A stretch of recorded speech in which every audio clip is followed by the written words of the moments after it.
at Lombard Street, one of the most famous streets in San Francisco. Doesn't really need much of an introduction.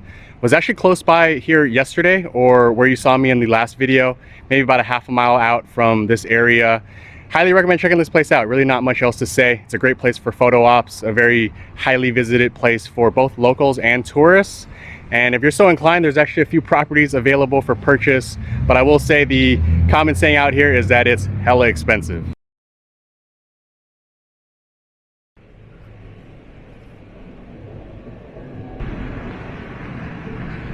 So not sure if it's a bad omen to play this game of sin on Halloween, but that's what I did today. The justification for being here, of course, though, is the pandemic. Normally, my family would gather in Alameda, which is a city adjacent to Oakland, get the nephews all dressed up for trick-or-treating, hand out hundreds of pieces of candy to a ton of happy children. Fortunately, can't do that this year, of course, but just gonna have to do it a little bit bigger next year. As for now, let's get into the happenings of tonight. All right, in this first hand, we're playing six-handed. There's a hijack raised to $30, and he's a bit of a splashy player. I call from the button with ace-7 of hearts, and the big blind calls as well. Three ways to a flop of ace-6-6 with two spades. Big blind checks. Hijack fires a pretty large bet of $100. I make the call, and big blind folds. Turn comes a king of hearts, and this time he continues the aggression for $200. I again make the call. River comes a 9 of spades, so it completes the front door flush. He checks it, and I check it back. He tables ace deuce offsuit, and we chop this one up.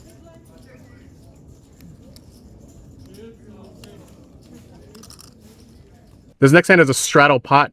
First to act limps. I raise it to $45 from the cutoff with ace queen offsuit, the straddler, and hijack call. Three ways to a flop of ace queen 3 with two clubs, so I smash this board. When it checks to me, I fire $75, straddler folds, and the hijack calls. Turn comes a queen of clubs, so I fill up. And when hijack checks, she's only got $90 behind and can go either way between betting now or the river. I opt for the latter since I'm in position. We go to a river of an 8 of diamonds. Hijack checks, I jam, she thinks about it for a little bit and makes the call. So I take this pot down with no sweat.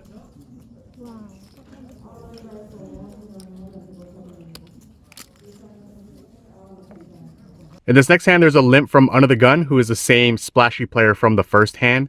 I raise it to $25 from the hijack with ace-3 of diamonds, and only Under the Gun calls.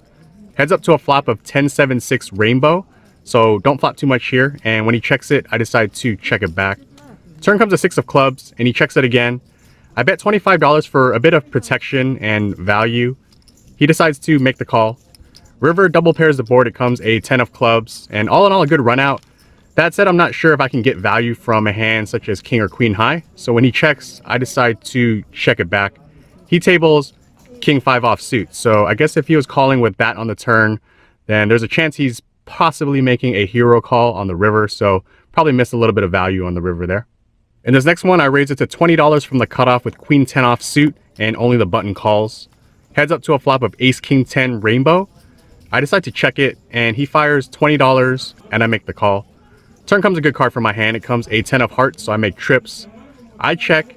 He bets $65 with roughly another $800 back, and I decide to put in the check raise to $205, looking to get a lot of money in on the river pending safe runouts. And he thinks about it for a little bit and releases his hand, so take this one down.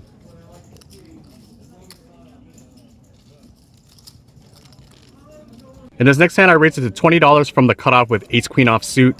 Button, who is a good capable player, 3-bets me to $65.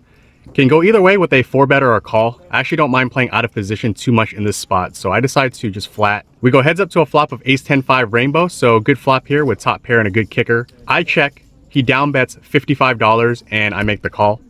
Turn comes a king of clubs, and this shouldn't change too much. If he has ace king, I was already behind, and I do block straights, and I'm not sure that he's 3-betting the offsuit varieties of king 10. So he should only really have two potential combos of king 10 suited that would have me beat here. I check, and he decides to check behind, so that's encouraging.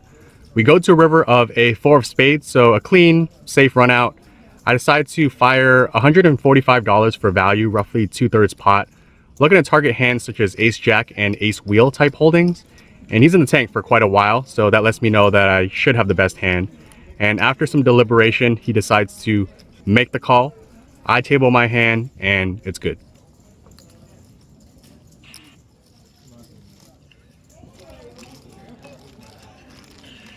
This next hand is the one that defines the session. Under the gun and hijack limp. Action player on the button raises to $35. I call from the big blind with 4-5 of diamonds, and under the gun and hijack call as well. We go 4 ways to a flop of 8-7-6 with 2 spades, so I flop the third nuts on a pretty dynamic board. Action checks over to the player on the button, who thinks for a bit and checks it back. The turn comes an ace of diamonds. I check, under the gun checks, hijack now bets $85, button folds, and now is a good spot to put in a check raise, so I make it $225. Under the gun folds, and hijack jams for $540 total. He's a pretty tight player, so he shouldn't have 5-9 pretty much ever, but he could have 9-10. That said, it's a straightforward call, as he can have a lot of other value hands that I beat, so I put the money in, and we go to a river of a 9 of spades. So not a good card, but he tables a hand that I did not expect to see, which was king 9 of clubs. So he just makes a pair on the river, and I take this one down.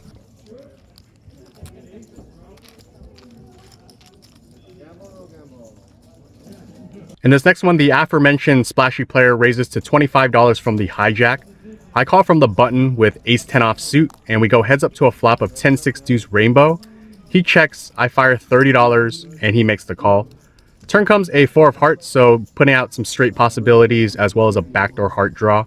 He checks, and I decide to check it back for pot control. River comes a 5 of hearts, so putting a one-liner and the backdoor hearts up there. He bets $50, and typically this is going to be a fold, but against this player, I decide to look him up. So I throw in the chips, and he shows jack 9 off suit. So take this one down with top pair.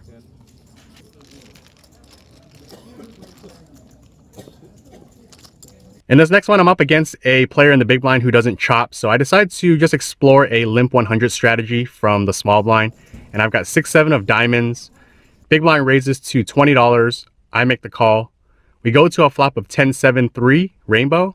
So I flop middle pair. I check call his bet of $20.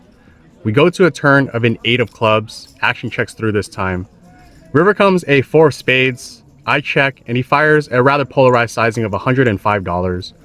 I have a decent hand to bluff catch here as I block straights, but I feel that if he were bluffing, he would have tripled off instead of taking a bet check bet line.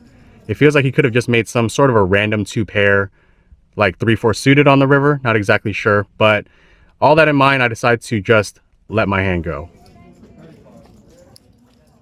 Here's another hand experimenting with the limp 100 strategy from the small blind. I've got ace-10 of spades, and big blind checks his option. We go to a flop of 8-7-6 rainbow. So I flop a gutter ball with backdoor spades. I fire $10. He calls. Turn comes an 8 of clubs. I decide to check. He checks it back. River comes an ace of diamonds, so I make top pair, and I fire out $25 for a little bit of value. He looks me up, and I take this one down.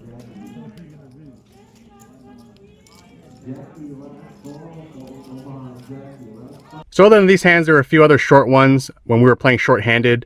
I took down a small pot with 6-7 offsuit on a jack-high board, and then I lost a small one with pocket queens in a multi-way pot that came ace-high.